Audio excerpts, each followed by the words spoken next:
to 2200 game. This was actually the game that I played before the first video that I uploaded, but I figured I would include this one too because it's a good game and it's got some instructive points to it.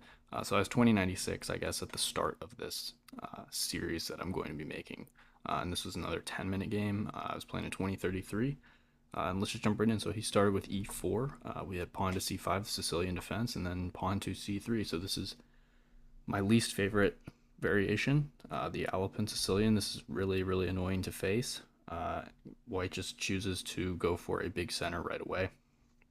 And almost always I play knight to f6 here, hit this pawn, and after pawn to e5, then we have knight to d5, but in this game I wanted to try something a little bit different. I played pawn to d5, which is the other main alternative, but I've really never played this move, but it's considered to be a very reasonable option in combating the alapin. So after pawn to d5, I played, after e takes d5, I played queen takes d5.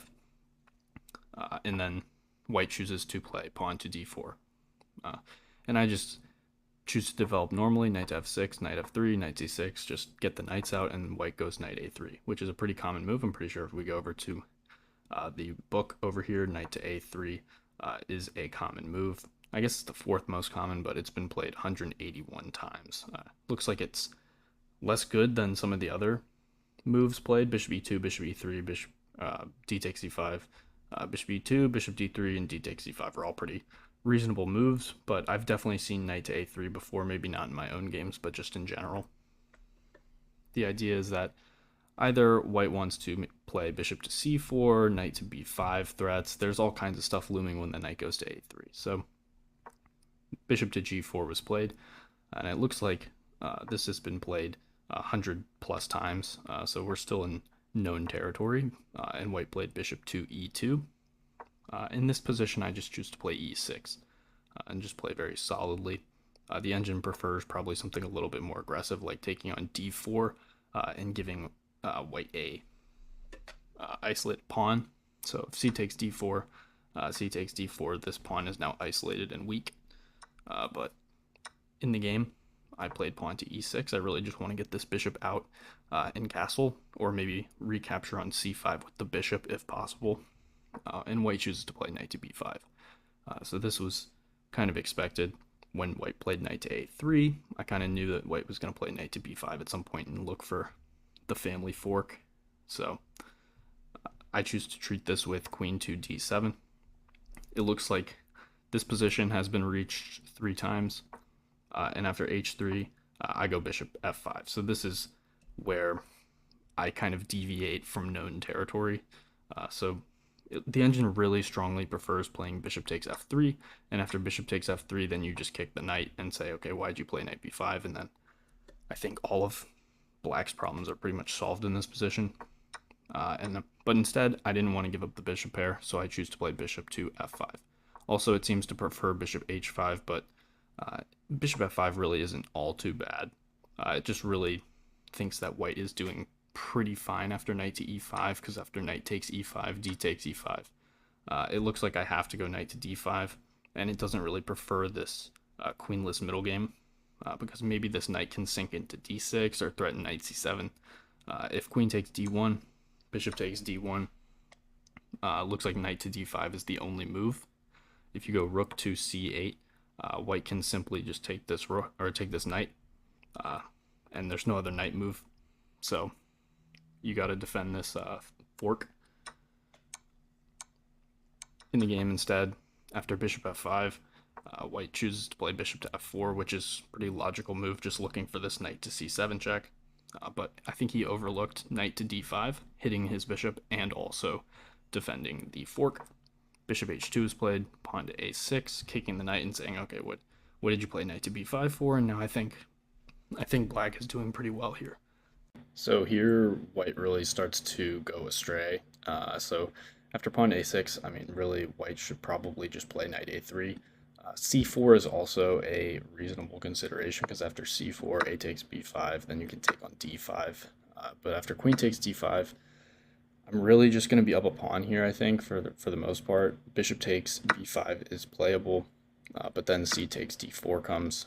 You can try and take on c6 to try and win this pawn on d4, but this is kind of a unpleasant position to try and play. White's king seems a little bit more unsafe than black's king.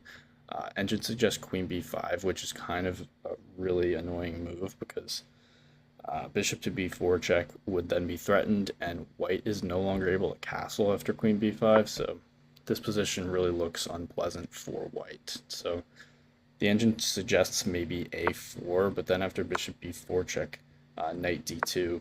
I think at the very least I could even consider just playing bishop takes d2. I'm not really sure if that's the best. Queen a5 is also just a pain, and white really just can't castle here, which I think is going to be a serious issue, considering that black is just going to castle and then white is really kind of tied down and black has the two bishops. So I think going back here, c4 probably would have been the best move, just because it would have required a little bit of calculation and speculative play. Just for a 10-minute game, I probably wouldn't be able to calculate all the way through.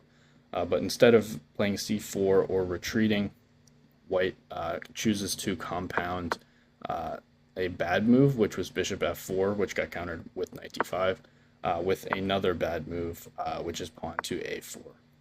So unfortunately, white's position kind of just falls apart here. He's giving up a knight, and it's not going to be enough It's not going to be enough compensation. So after a takes b5, a takes b5, I can insert rook takes a1, which is a critical move. If I don't do that, if I move my knight, then I lose my rook on a8. So rook takes a1, also noting that b takes c6 doesn't work because I take the queen with check. So rook takes a1, queen takes a1, and then knight d8. And I'm really just up a piece here, and I don't think white's counterplay is enough. After this, the game is over relatively quickly. Knight to e5 is played, hitting my queen. Queen goes back, castle, bishop e7, and I'm just going to look to castle and consolidate my position. Pawn to c4, knight b4, g4 hitting my bishop, bishop e4, pawn to b3. I'm not really sure what that's doing all that much. And then I just castle and I start to consolidate my advantage. White moves his queen to c3, but I don't really know what his threat is, because if he ever takes on c5, yes, my knight would be undefended, but I can always just take back with the bishop. So pawn to f6, kicking the knight, knight f3, pawn takes d4, queen takes d4, and then I just give up my bishop for this knight, just start trading pieces since I'm out material. Yes, I give up the two bishops, but I figured that it was probably going to be okay because I have this e5 move and this bishop is pretty terrible. Queen goes to b6, bishop c5, and after queen a5, his queen is like completely off sides. Knight to e6, rook d1, knight d4, and my pieces are kind of all getting to very good squares here. And then after king g2, b6, queen a7, he hangs his queen. After rook f7, he just plays g5. But even if he doesn't play that, he really has one more attempt to try and hold on, and it's queen a8. But it's like, if you have to trade queens here, your position is going to be very, very hopeless regardless. So if you go somewhere like queen a4, then this is going to be very bad. After knight takes f3, and then I can start to open the position up towards white's king. But regardless, this is going to be a very, very tough position for white to hold on. But in the game, he played g5 and hung his queen, and the game was over. But I thought this was a pretty cool game, especially in the opening against the alapin Sicilian, which I normally don't like facing. Normally against c3, I go knight f6, and after e5, we get a position like this. But I wouldn't say that I score particularly well, because I think this position is relatively equal, and it can lead to some boring positions. And generally, white is the one that's going to be pushing for the advantage. So it was pretty nice to see that this d5 move panned out, and I just had very natural development. Just get my knights out and then play bishop g4, and my position kind of just developed very naturally, and I got a quick win here. But I thought it was a pretty cool game, and I think that is going to be all for this video, and I will see you guys in the next one.